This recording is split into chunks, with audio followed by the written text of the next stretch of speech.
So hello guys, welcome back to a brand new video, and in this video it's gonna be my game week 2 team selection, and due to an obvious reason I'm gonna use my only free transfer on someone that probably a loads of you have, and it's most likely because due to my wildcard strategy. So I'm gonna transfer this guy out because he ain't gonna do much even if he came back from in game week 3 for me. So let's see its team selection and what transfer I'm going to make. So in goal, still the same. A double up on Brentford, Liverpool, double up on Brentford, Flecken and Voldemarsson. I'm not planning to get much point from goalkeeper this season, so I'm just going to stick with this until probably my wild card. So I'm not going to change Flecken in any circumstances. Even if he's injured, we got Voldemarsson on the bench to cover it, so it doesn't really matter. Although it's Liverpool away, but like I just said, I don't expect much clean sheets from any goalkeepers this season. So I'm totally fine with a Mark Flecken in goal against Liverpool. As long as it don't give me negative points, I'm fine with that. Backline still the same. Trent, Robinson, Hall, Nico Williams and Pedro Porro. Pedro Porro from yellow flag to 100% fit, so I'm going to play him this week. So it's going to be Porro, Trent, and Robinson. I've got Hall and Nico Williams on the bench. I do struggle a little bit between to put Nico Williams on or and Tony Robinson on. So by the end, I choose Robinson. It's because first, I think Fulham are a better team than Forest. I think both defensively and offensively, especially they got Joachim Andersen now from Crystal Palace. I think that they improve their defense even more. And the second point is that they play at home against Leicester. Both a newly promoted side, but I think at home is going to be much better. It's going to be a much better fixture than going away at Southampton to play the Saints at St Mary's Park. So that's why I chose Tony Robinson. And moving on to midfield, as you can see, it's a 5 in the midfield. It's going to be Mo Salah. It's not going to change. Same with Diogo Jota, Son, and Gordon. And instead of the 3-4-3, I'm putting Nkunku on, despite the obvious one, Dominic Solanke, because we all know he got injured, set from Ange Postecoglou. That he rolled his ankle in game week 1, and then he played on for the full 90. That makes the injury a bit more serious, so he can't play this game week. So that makes nearly 700,000 people transferring out this game week and making him close to a price drop.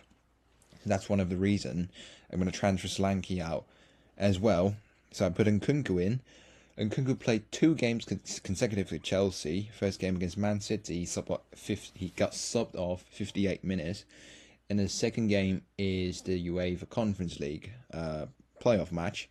He scored a goal, which is a penalty created by himself, and then subbed off in 57 minutes again.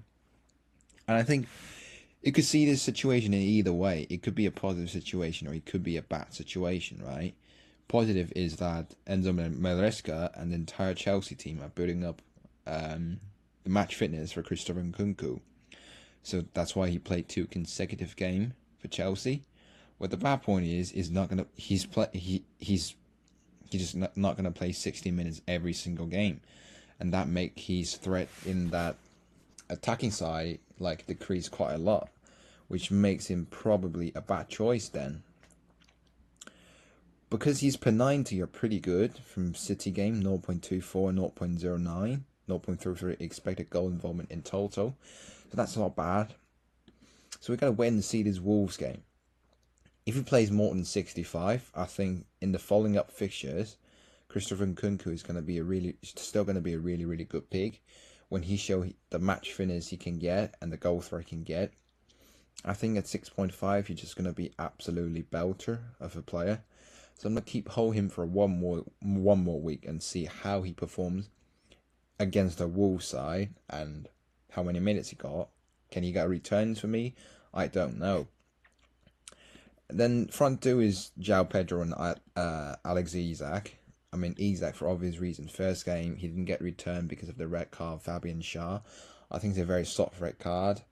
Broshan Diaz, again, is an actor. I don't want to give too much comment about him. So Alexander Isak is going to be still in the team. And then with decent fixture coming up, I think Isak is not going nowhere in my team. Even with Man City at home, I think he's got the ability to score in that game. So Alex Isak is going to be in the team. And the second forward I've gone with is João Pedro, who's going to face Man United at home in game week 2. I think João Pedro looks pretty consistent. The entire Brighton system looks pretty good offensively in the first game against Everton. It's quite sad João Pedro didn't get a return in the first game. But I think with 81 minutes play, you can see that as a positive sign that he's getting enough minutes. He's getting trusted by Fabian Hürzeler. Under the new manager, I think João Pedro can be doing really good. And I think people are sleeping on Brighton this season so much because they changed a new manager and they've got new players coming in. I think people underlook them so badly. I think João Pedro is going to be really good. And I think Brighton at home are just a different level team, I think.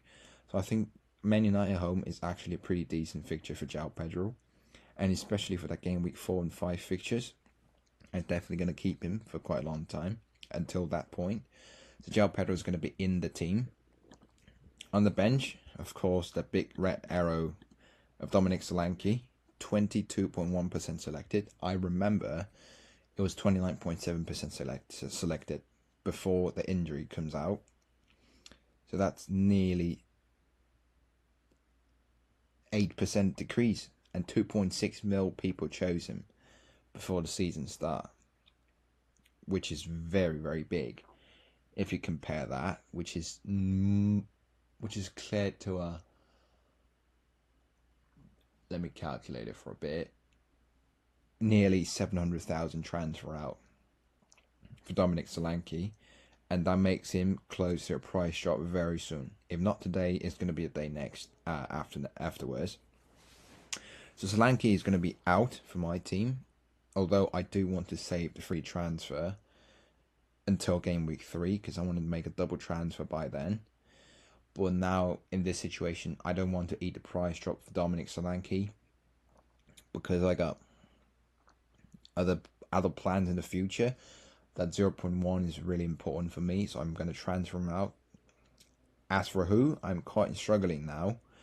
Is either between Adam Armstrong, Chris Wood, or Muniz. If I'm doing Muniz, I have to do it quick because he's closing to a price rise. Adam Armstrong and Chris Wood all have pretty decent fixtures. Adam Armstrong is 0.71 expected goal and 0.09 expected assist in the first game against Newcastle. Obviously, we know the reason why, but he didn't score. For Chris Wood is 0.70 xG and 0.03 XA. He scored in that game, but he only got 71 minutes, which that is a point that I'm quite worried about. So I'm still struggling between which of those three I'm going to go for. But definitely Solanke is going to be out because I'm doing wildcard 6. And 3 and 4 are not the game week that I'm expecting Solanke to get a return, or much of a return. Although I do believe he's got the ability to score in both games.